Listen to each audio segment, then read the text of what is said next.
Hello students, good morning. Myself doctor Amit Upadhyay, team CLC Sikar. तो अभी तक अपन ने कल तक जो हृदय के बारे में अपन ने पढ़ा है वो ये पढ़ा है कि इसके सामान्य लक्षण क्या होते हैं, हार्ट कैसे बना हुआ है, इसका वेट कितना होता है, इसकी कवरिंग क्या होती है ना। आज अपन बात करेंगे हार्ट की, थोड़ी सी डिटेल में स्ट्रक्चर में जाएंगे कि हार्ट में कितने चेंबर होते हैं, उन चेंबर के यानी कक्ष के नाम क्या है। आलिंद को अपन ने एट्रिया कहा था, नीले को अपन ने वेंट्रिकल कहा था। ये सारी बातें अपनी हो चुकी है। सबसे पहले अपन बात करते हैं हार्ट के कुछ जनरल कैरेक्टर की बात और करेंगे। क्लियर? चलिए, तो हार्ट की बात करें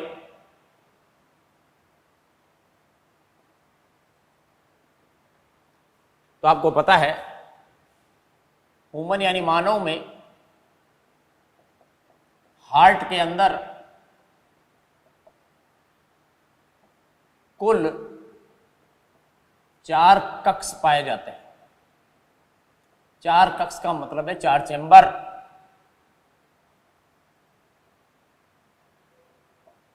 आते हैं कौन कौन से? इसमें 2 आलिंद है और 2 नीले हैं। 2 आलिंद है और 2 ही क्या है, निलय है।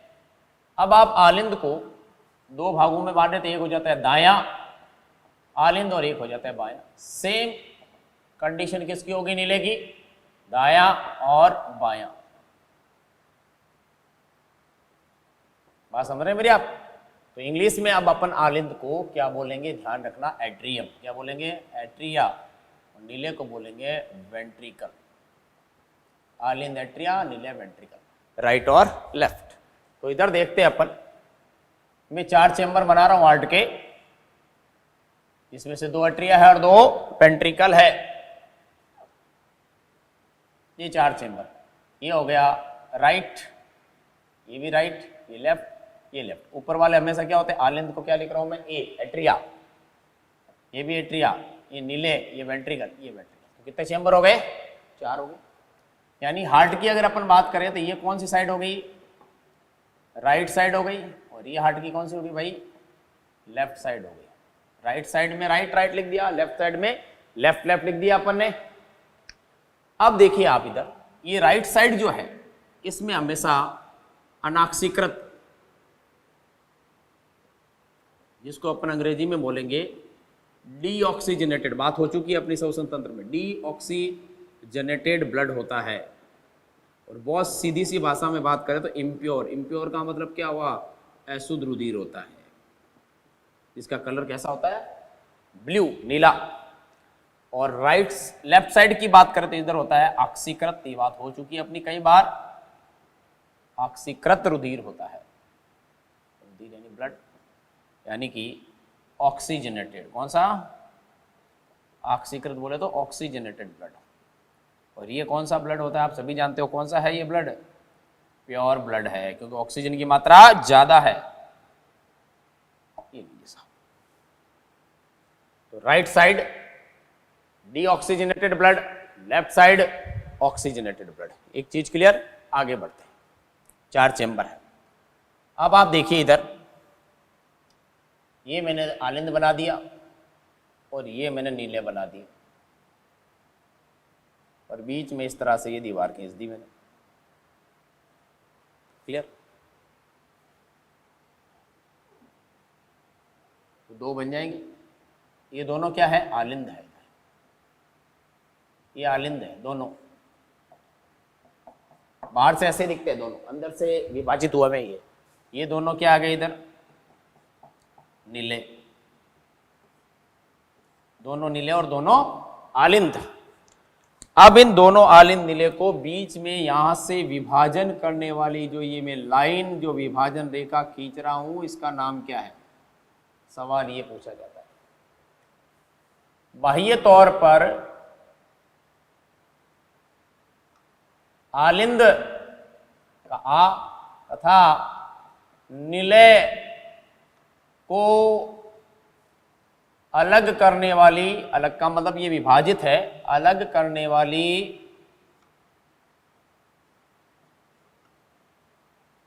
संरचना को क्या बोलोगे आप? कोरोनरी, अंग्रेजी में नाम याद रखना पड़ेगा, हिंदी नहीं है इसकी। कोरोनरी सल्कस कहते हैं। क्या कहते हैं? कोरोनरी सल्कस कहते हैं। ध्यान रखिएगा, करो क्वेश्चन। बाह्य तौर पर हृदय का जो विभाजन होता है आलिंद और नीले, कहते हैं ना भाई, ये जैसे मान लो ये पेन है, इस स्केच पेन के ऊपर ये कैप है, मान लो ये आलिंद है दोनों और ये नीले है, दोनों को बीच में विभाजन करने वाली रेखा क्या होगी? जो बाह्य तौर पर उसको पृथक करे, यानी एक्सटर्नली डिवाइड करे, उसका नाम हो जाएगा कोरोनरी सल्कस। ये इंपॉर्टेंट कीजिए, ये नोट कीजिए, फिर अपन आगे बढ़ते हैं। तो आपको पता होना चाहिए हार्ट के राइट साइड में कौन सा होगा। अगला पॉइंट क्या आ गया? हार्ट के राइट साइड में डीऑक्सीजनेटेड ब्लड होता है,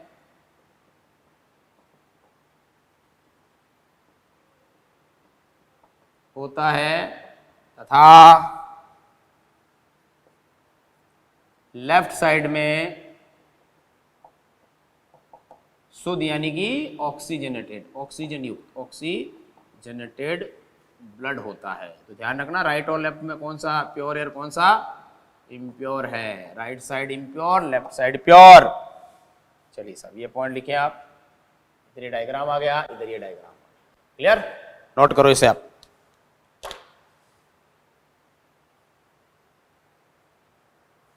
ये तो हो गया बाह्य रूप से विभाजन। अब अपन बात करेंगे आंतरिक रूप से विभाजन, तब हमें पता चलेगा।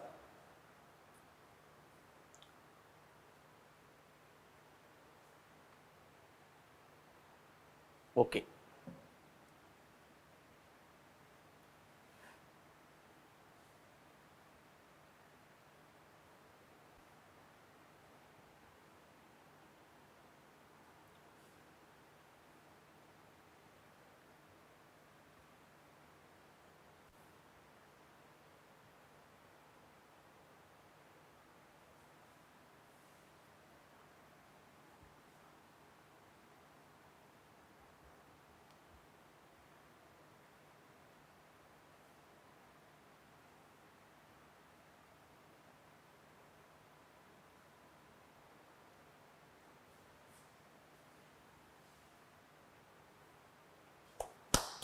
अगली बात, नेक्स्ट पॉइंट, हार्ट का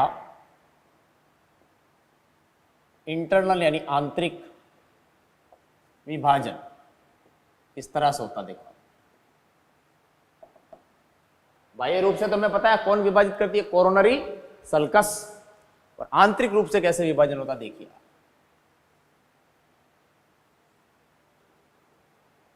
ये दोनों आलिंद हो गए और ये दोनों नीले हो गए। इसका नाम क्या हो गया? राइट आलिंद को क्या बोलते हो आप? एट्रियम। ये हो गया लेफ्ट, ये भी क्या हो गया? एट्रियम। ये क्या हो गया? Right ventricle. ये क्या हो गया आपके? Left ventricle.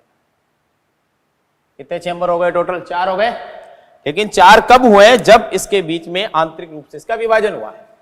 ये विभाजन करने वाला बीच में लाइन ये वाली, ये पट पार्टीशन, और इधर आ गया पट। ये 2 पट है, 2, और ये आ गया तीसरा पट।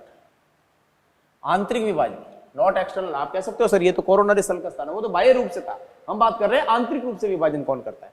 अब दोनों आलिंदों के बीच में देखो, ये राइट आलिंद है और लेफ्ट है, इन दोनों के बीच में पार्टीशन है। इसका नाम है अंतर आलिंद पट। क्या नाम है? अंतर आलिंद पट। अंतर आलिंद पट अंग्रेजी में याद रखें आप, inter atrial septum. Inter atrial septum जो क्या करेगा, आगे लिख लें आप, यह राइट तथा लेफ्ट एट्रिया का विभाजन यानी अलग करता है। यानी कि राइट आलिंद को लेफ्ट आलिंद को पृथक करने वाला होता है, वो होता है अंतर आलिंद पट। अंतर मतलब 2 के बीच में, इंटर मतलब बिटवीन 2। सेम को ही अलग करना है, बिटवीन 2 का मतलब। दूसरा देखो आप, ये कौन सा हो गया, अंतर दो निलयों को विभाजित कर रहे हैं बीच में से, तो अंतर निलय पट, बिल्कुल सही बात है। अंग्रेजी करो इसकी, इंटर वेंट्रिकुलर, और ये आगे आ गया सेप्टम यानी पट, अंतर निलय पट। ये क्या करेगा, ये है राइट तथा लेफ्ट वेंट्रिकल यानी नीले को क्या करता है, पृथक करता है, दोनों को पृथक करता है साहब। यानी राइट और लेफ्ट को, आलिंद को पृथक करने वाला इंटर एट्रियल, नीले को पृथक करने वाला इंटर वेंट्रिकल। ओके, अब आप इधर देखो, आंतरिक तौर पे बात कर रहे हैं तो आंतरिक तौर पर भी ये अलग हो रहा है। यहां पर देखो, इसे कहते हैं आलिंद निलय पट, यानी कि आलिंद और निलय को एट्रियो वेंट्रिकुलर पट को क्या कहते हैं भाई, सेप्टम। ये क्या करता है, यह है आलिंद तथा निलय को पृथक यानी अलग करता है। ये लीजिए, तो तीन पट हो गए, एक दो तीन। कैसे, इस डायग्राम को और इजी रूप में मैं ले जाऊं तो देखो आप, ये लीजिए आप, ये आलिंद और नीले को, और ये हो गया राइट एट्रियम,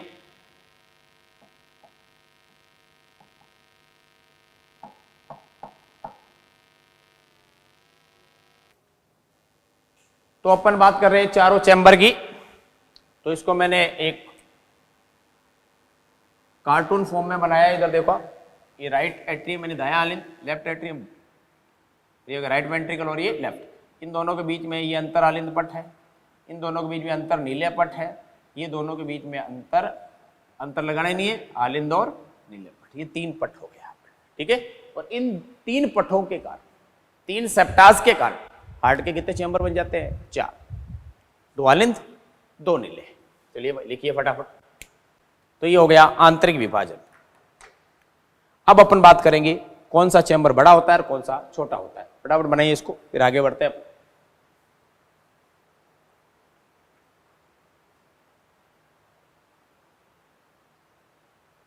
ओके, अंतरालिंद, अंतर नीले और आलिंद नीले पट, इन तीन पटों की वजह से हृदय में कितने विभाजन हो गए, चार चैम्बर बन गए।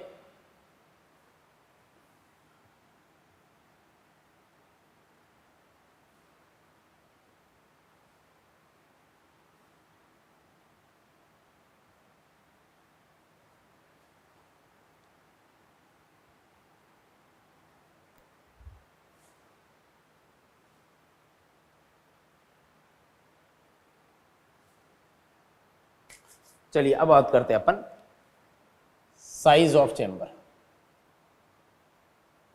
साइज ऑफ चैम्बर्स, चैम्बर मतलब कक्ष, आलिंद और नीले, साइज ऑफ चैम्बर। तो आपको क्या ध्यान रखना है, इधर देखिए आप, इस कार्टून डायग्राम को याद रखना है, और इसके चार पार्टीशन कर दो आप पहले, ये चार, ये दायां आलिंद, ये बायां आलिंद, ये दायां नीले, ये बायां नीले, right atrium, left atrium, right ventricle and left ventricle. Clear.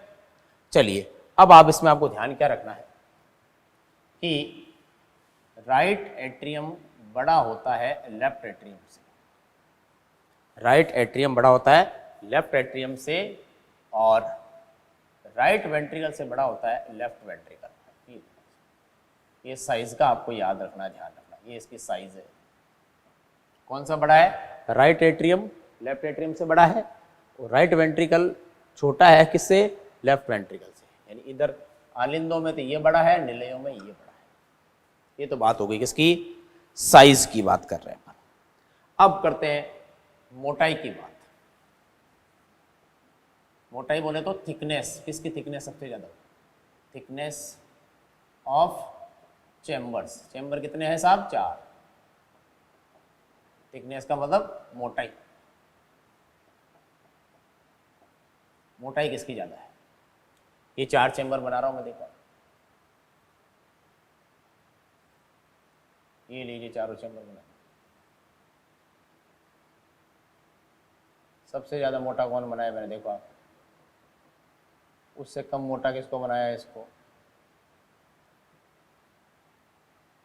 और सबसे कम मोटा किसको बनाया है, इसको, सबसे कम तो नहीं, ये नहीं, इसमें कोई मोटाई है ही नहीं। ये हो गया राइट एट्रियम, ये हो गया लेफ्ट एट्रियम, ये हो गया राइट वेंट्रिकल, ये हो गया लेफ्ट वेंट्रिकल, करेक्ट।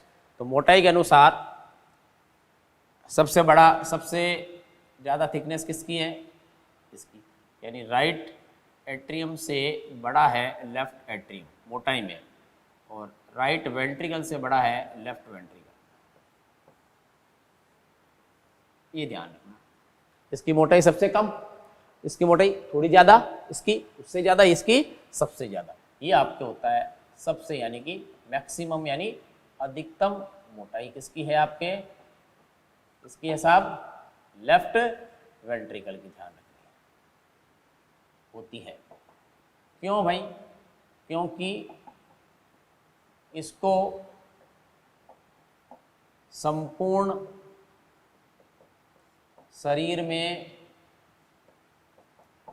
रक्त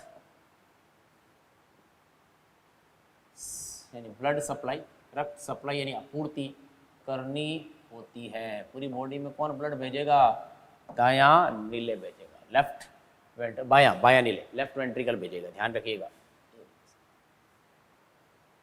अगर आपसे पूछ लें राइट वेंट्रिकल तथा लेफ्ट वेंट्रिकल की मोटाई का अनुपात क्या होगा, रेशियो बताओ, तो आप बताना 1:3। क्या बताओगे, 1:3, यानी ये 3 गुना मोटा है कंपेयर टू इससे, इसलिए प्रेशर भी इसके अंदर ज़्यादा होगा, ध्यान रखिएगा, सबसे ज़्यादा प्रेशर भी इसमें। तो 2 चीज़ें मैंने आपको बताई, एक तो साइज और एक थिकनेस।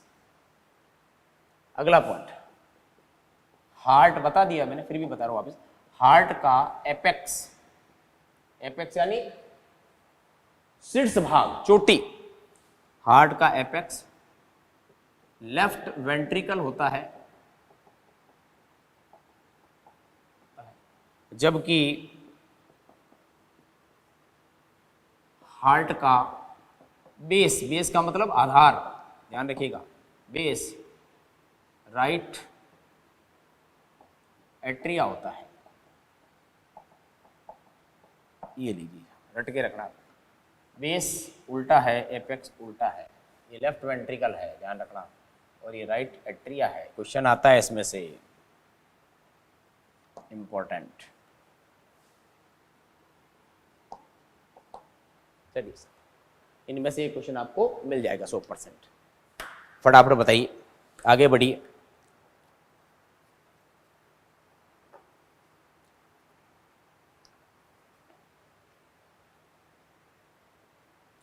अब अपन देखेंगे ब्लड कहाँ कहाँ से, कौन से चेंबर में कहाँ से आता है। क्लियर, ओके,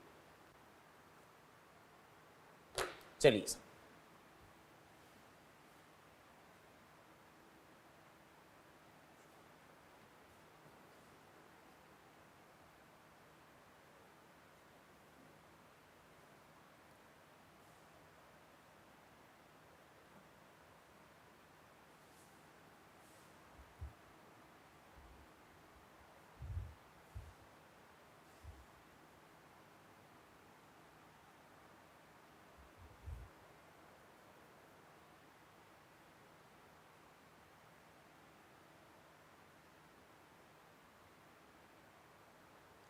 आगे बढ़िए साहब।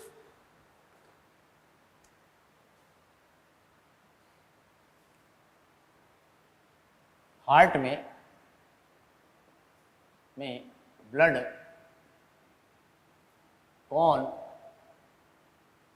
कौन सी वेसल्स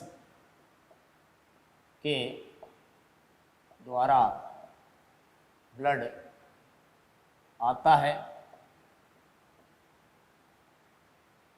और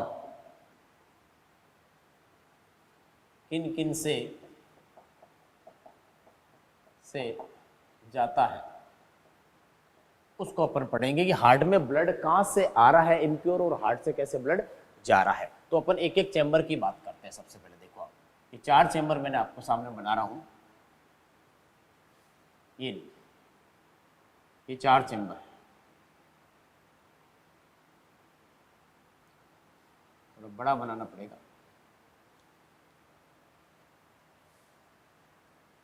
ये रफ डायग्राम, ये 4 चैम्बर कौन कौन से आपको पता है? ये right atrium, left atrium, right ventricle और लेफ्ट, 4 चैम्बर है। सबसे पहले हम बात करते हैं राइट एट्रियम की, दायां आलिंद की। एट्रियम लिखो या एट्रिया लिखो, कोई दिक्कत नहीं है, सिंगुलर प्लूरल का चक्कर है। राइट एट्रियम एक का ही लिया, इसलिए यूएम लगाए अम, क्योंकि एट्रियम का मतलब होता है सिंगुलर, एट्रिया मतलब हो जाता है प्लूरल, इस वजह से मैंने यूएम लिखा है। तो पहली बात ये मैंने बना दिया राइट एट्रियम। ये पूरा क्या है? Right atrium. इसको मैं जूम कर रहा हूँ, इस चैम्बर को, फर्स्ट नंबर चैम्बर को। इसमें ब्लड 3 जगह से आएगा। कहाँ से आएगा? 3 जगह से, 1 2 और 3। ये 3 जगह है जिसमें से पूरा का पूरा ब्लड आता है शरीर का। डीऑक्सी सारा का सारा अशुद्ध रुधिर सबसे पहले किसमें? इसमें आएगा। कहाँ कहाँ से? 1 2, कितनी ब्रांच से आ रहा है? ये 3 जगह से आ रहा है। कौन कौन सी है? इसका नाम है, ऊपर वाले का पहले आपको पॉइंट पता होना चाहिए। राइट एट्रियम में संपूर्ण शरीर का अशुद्ध, जिसको अपन कहते हैं डीऑक्सीजनेटेड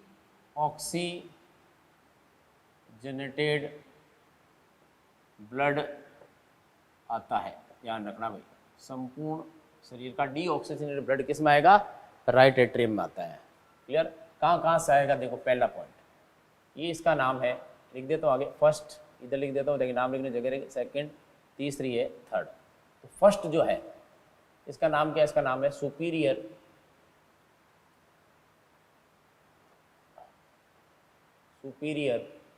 वेना केवा, इसको अपन शॉर्ट बोलेंगे एसवीसी, या इसका दूसरा नाम है प्री केवल वेन।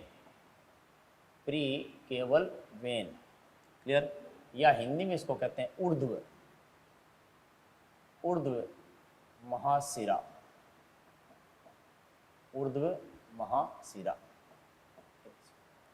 ये जो है 1 नंबर कहाँ से लाती है? ये डायफ्राम के ऊपर से, डायफ्राम के ऊपर से संपूर्ण शरीर का डीऑक्सीजनेटेड ब्लड लेकर आती है। मतलब समझे? ये डायफ्राम आ गया अपने। ये डायफ्राम के ऊपर क्या क्या चीजें है? छाती आ गई अपनी, ऊपर वाला कंधे वाला एरिया आ गया, गर्दन आ गई, ब्रेन आ गया, दोनों हाथ आ गए। इस पूरे का संपूर्ण जो अनाक्सीकृत रुधिर है, जो डीऑक्सीजनेटेड ब्लड है, वो सारा का सारा किस में आएगा? फाइनली खूब सारी शिराओं से मिलकर सुपीरियर वेना केवा या ऊर्ध्व महाशिरा में, और वहां से ही आ जाएगा किसमें? Right atrium. क्लियर? नंबर 2 जो है उसका नाम है कोरोनरी वेन। क्या नाम है? कोरोनरी वेन, इसको अपन शॉर्ट बोलेंगे सीवी। ये है हार्ट, यानी हार्ट का खुद का जो अनाक्सीकृत रुधिर है, जो अशुद्ध रुधिर है, वो लेकर ये आएगी। हार्ट का ओनली, ये हार्ट का डीऑक्सीजनेटेड, ये हार्ट का डीऑक्सीजनेटेड यानी कि अशुद्ध हो गया, इम्प्योर हो गया, डीऑक्सी आते ब्लड हार्ट में लाती है, लेकर आती है, ब्लड लाती है। इतने लिखो शॉर्ट में, समझ आनी चाहिए बात। अब आ जाओ 3 नंबर। 3 नंबर का नाम है इंफीरियर, क्या नाम है, वो था सुपीरियर, सुपीरियर का अपोजिट इंफीरियर, आगे वही वेना केवा, या इसको बोलोगे IVC शॉर्ट में, सुपीरियर का अपोजिट इंफीरियर। ये कहाँ से लाएगी, डायफ्राम के नीचे, पेट से, पेट के वाले सारे संरचनाओं से डीऑक्सीजनेटेड, बैक यानी पीछे कमर से, दोनों पैरों से, ये सारा जो डायफ्राम के नीचे का जितना भी एरिया बचा अपने, उन सब से डीऑक्सीजनेटेड ब्लड, अशुद्ध रुधिर, अनाक्सिक रुधिर को लेकर कहाँ लेकर आएगी, हार्ट के अंदर, बोले तो राइट एट्रियम में लाएगी। तो आपके ये हो गया, इसका दूसरा नाम क्या हो जाएगा, ये था प्री, यहाँ हो जाएगा प्री के आगे क्या हो जाएगा, पोस्ट, आगे वही क्या, केवल वेन, या हिंदी में लिखना चाहो इसे तो नाम हो जाएगा, वो था ऊर्ध्व, ये हो जाएगा निम्न महाशिरा, निम्न महाशिरा। ये कहाँ से लाएगी, ये लिख देता हूँ, ये है डायफ्राम, यानी डायफ्राम जानते हो, डायफ्राम के नीचे का संपूर्ण डीऑक्सीजनेटेड ब्लड लाती है। ये तो देख लो, ये हार्ट से आ गया पूरा यहाँ पर, या डायफ्राम के नीचे का पूरा डीऑक्सीजनेटेड क्या आ जाएगा, राइट एट्रियम। और राइट एट्रियम से आपको पता है कहाँ जाएगा, ये यहाँ पर कपाट होते हैं, यहाँ से किस में आएगा, ये राइट वेंट्रिकल में आएगा। कैसे आएगा, ये कपाट के थ्रू यहाँ से। चलिए साहब बनाइए, उसके बाद में अपन बात करेंगे दूसरे चैम्बर की, जिसका नाम है राइट वेंट्रिकल। पहले अशुद्ध बना लेंगे, फिर शुद्ध वाली साइड।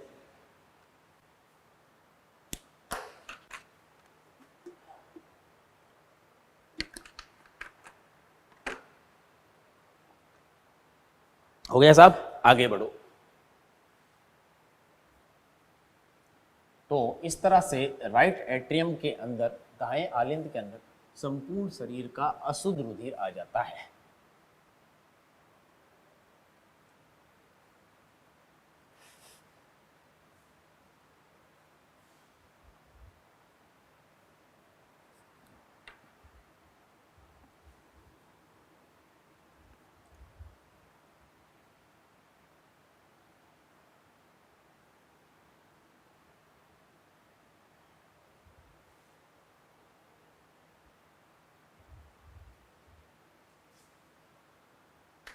चलिए साहब आगे बढ़ते हैं।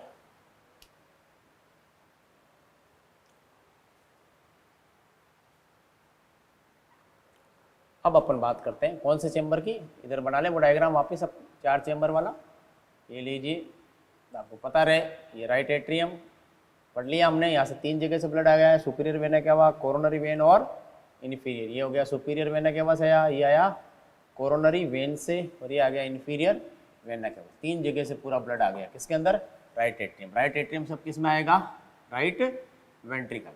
क्लियर, ये तो बात है, राइट वेंट्रिकल में आएगा।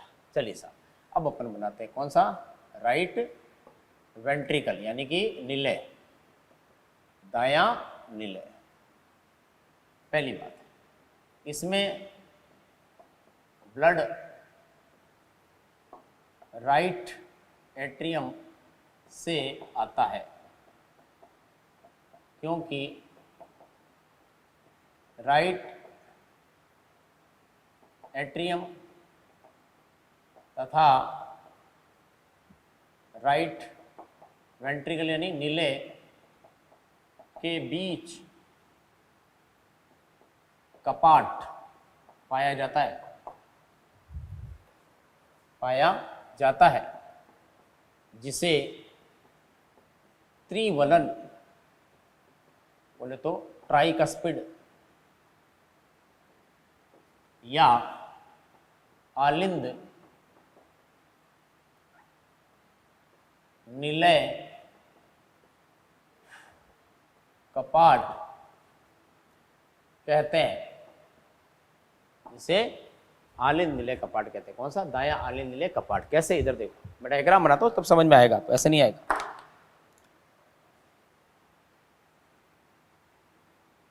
ये बना दिया मैंने,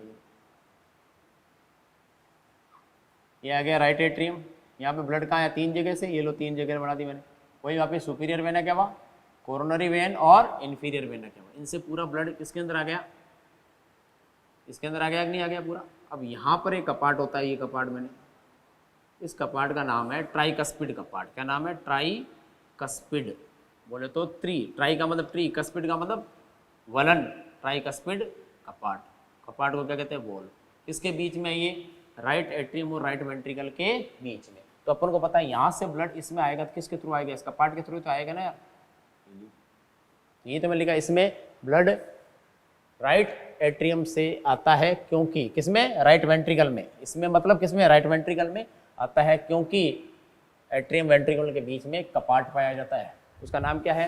ट्राइकस्पिड यानी त्रिवलन, या कहते हैं आलिंद नीले कपाट। क्या कह सकते हैं? दायां, क्या लिखते हैं? दायां आलिंद नीले कपाट पाया जाता है। क्लियर? यहाँ आ गया। अब यहाँ से कहाँ जाएगा वो इंपॉर्टेंट है। अगला डायग्राम देखिए।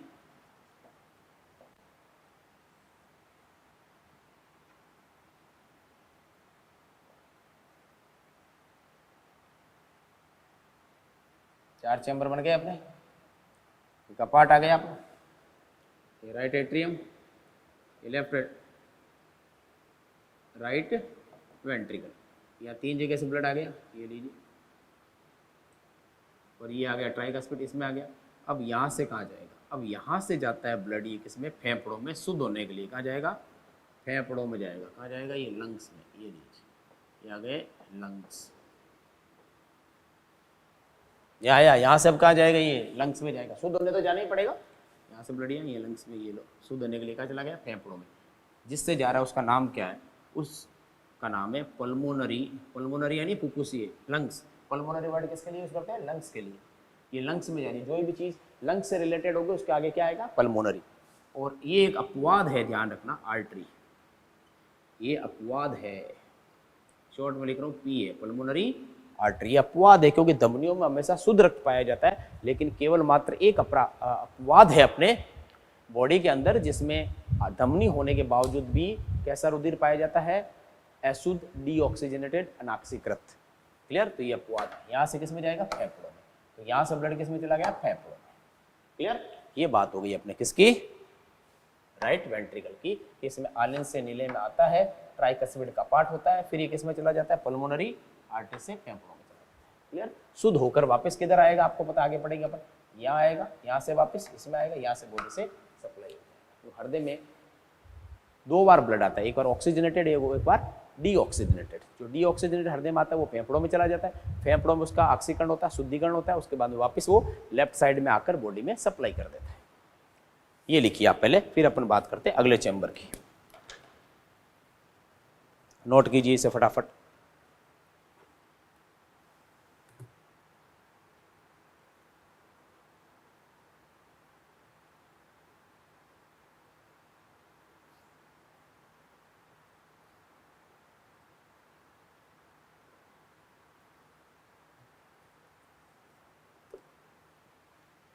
चलिए सर, नेक्स्ट लगाइए आप।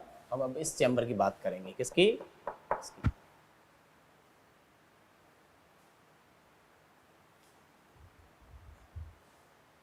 ये डायग्राम काम आ जाएंगे? क्या दिक्कत है? ये लीजिए, ये डायग्राम काम आ जाएंगे। अब हेडिंग लगाओ आप, कौन सा? अगला चैम्बर कौन सा है आपके? ये तीसरा है, ये वाला, ये है लेफ्ट। इसको मैं रेड से कर देता हूँ सो दैट समझ में आ जाए। ये हो गया लेफ्ट एट्रियम, ये हो गया लेफ्ट वेंट्रिकल। इन दोनों के बीच में भी क्या होगा? यहाँ पर कपाट होगा। क्लियर? यहाँ पर भी कपाट होता है, वो बात अपन बाद में करेंगे। पहले इस फेफड़ों से ब्लड इसमें आता है। 1, 4 ब्रांचेज होती है इसकी, 2, 3 और ये 4। क्लियर? तो सबसे पहले बात है, हेडिंग लगाता हूँ मैं आपके।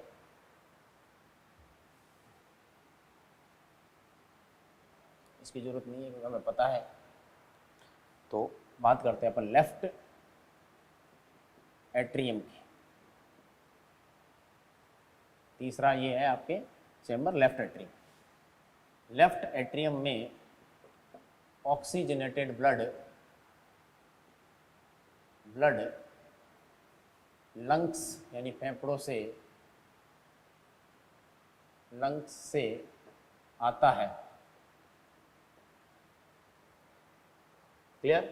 जो लेफ्ट एट्रियम है इसके अंदर बाएं आलिंद में यहाँ से ब्लड आ रहा है, इसका नाम क्या है? जो शुद्ध रक्त लेकर आ रही है इसका नाम क्या है? इसका नाम है पल्मोनरी। देखो मैंने क्या कहा था, फेफड़ों से रिलेटेड, ये फेफड़ों से रिलेटेड जा रही थी तो पल्मोनरी, और आ रही है तो भी नाम क्या होगा? फेफड़ों से जुड़ी हुई, नाम क्या है? पल्मोनरी। ये आपके अपवाद है, क्या लिखा मैंने? वेन। यानी ध्यान रखिएगा केवल एक अपवाद है, कौन सा? पल्मोनरी वेन इधर और पल्मोनरी आर्टरी। क्लियर? तो आर्टरी वेन होना चाहिए था, यहाँ पर आर्टरी है। ये अपवाद क्यों है? ये परिभाषा के अनुसार है ना, आपको याद रखना है। पल्मोनरी वेन, पल्मोनरी वेन की संख्या कितनी है? पल्मोनरी वेन की संख्या 4 होती है। कितनी होती है? 4 होती है, ध्यान रखना। और ये इसके थ्रू ये जो शुद्ध रक्त है किस में आ जाएगा? आपके इसके अंदर आ जाएगा, किसमें? Left atrium. और लेफ्ट एट्रिया से किधर आ जाएगा? लेफ्ट वेंट्रिकल में। ये अपन आगे की बात करेंगे। ये लिखिए आप पहले कि लेफ्ट एट्रियम में ऑक्सीजनेटेड ब्लड लंग्स से आता है। यानी यहाँ पर क्या हो गया? आपको पता है CO2 बाहर चली गई और O2 कहाँ गई? अंदर आ गई। तो ये ब्लड कौन सा हो गया? ऑक्सीजनेटेड हो गया ना। अपने यहाँ आपने रेस्पिरेटरी पढ़ा है तो अपन को पता ही है किस तरह से क्या होता है। ये हो गया। इस पूरे सर्कुलेशन को अपन नाम भी रखा था, याद करो, पल्मोनरी सर्कुलेशन। फेफड़ों में सप्लाई वाला पल्मोनरी। चलिए लिखिए फटाफट, और अपन करते हैं अब लास्ट बात बची किसकी? लेफ्ट वेंट्रिकल की। चौथा चैम्बर ये पढ़ते हैं, फिर चलते हैं।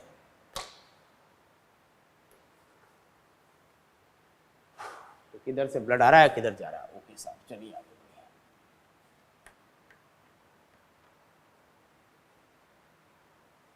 इसमें ये डायग्राम काम आ जाएगा। देखो क्या है? लेफ्ट वेंट्रिकल में ब्लड राइट वेंट्रिकल से आता है। सही बात है, बिल्कुल आ रहा है। ये रहा लेफ्ट एट्रियम और ये लेफ्ट वेंट्रिकल, इसी में आ रहा है ब्लड, आता है। दूसरा पॉइंट, लेफ्ट एट्रियम तथा लेफ्ट वेंट्रिकल के बीच द्विवलन यानी कि बाई, द्विव का मतलब बाई हो गया, कस्पिड, उधर क्या था? ट्राइकस्पिड। ये था ट्राइकस्पिड, ये बाइकस्पिड, या इसका दूसरा एक और नाम है, वैज्ञानिक नाम, मिट्रल कपाट। ये आपको मैं कपाट में पढ़ाऊंगा सब। कपाट पाया जाता है। ये लीजिए। तो लेफ्ट एट्रियम से शुद्ध रक्त किस में आएगा? लेफ्ट वेंट्रिकल में। बीच में कपाट का नाम क्या है? इस कपाट का नाम क्या रखा आपने? क्या नाम रखा? ट्राइकस्पिड। क्या नाम रखा? इसका नाम हो गया बाइकस्पिड, या दूसरा नाम इसका क्या है? वैज्ञानिक नाम मिट्रल कपाट पाया जाता है। ध्यान रखना। तो लेफ्ट साइड में तो होगा बाइकस्पिड, राइट साइड में होगा ट्राइकस्पिड। इधर 3 वलनी है, इधर 2 वलनी है, उधर वैज्ञानिक का नाम भी है। ये आगे आपको किसमें? Left ventricle. और लेफ्ट वेंट्रिकल से आपको बताया ये कहाँ सप्लाई होगा? लेफ्ट वेंट्रिकल से ये ब्लड जाएगा एक बहुत बड़ी धमनी में, इसका नाम है पृष्ठ महाधमनी। क्या नाम है? पृष्ठ महाधमनी, जिसको अपन बोलते हैं अंग्रेजी में, पृष्ठ को क्या बोलते हैं? डोर्सल, महाधमनी को बोलोगे ऑर्टा। क्या बोलोगे? ऑर्टा में। और इससे क्या होगा? ये ब्लड किस में जाएगा? आपके संपूर्ण बॉडी में सप्लाई हो जाएगी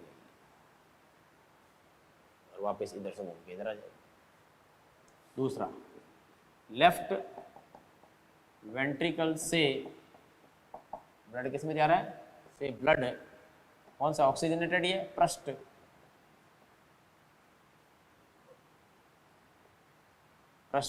महाधमनी, जिसको अपन बोलते हैं अंग्रेजी में ऑर्टा, में जाता है और वहाँ से संपूर्ण शरीर में रक्त पहुँच जाता है। ये लीजिए साहब, यानी पहले देखो आप यहाँ आया, यहाँ से यहाँ आया, यहाँ से यहाँ गया, यहाँ से यहाँ आया, यहाँ से यहाँ आया, और यहाँ से पूरी बॉडी में सप्लाई हो गया।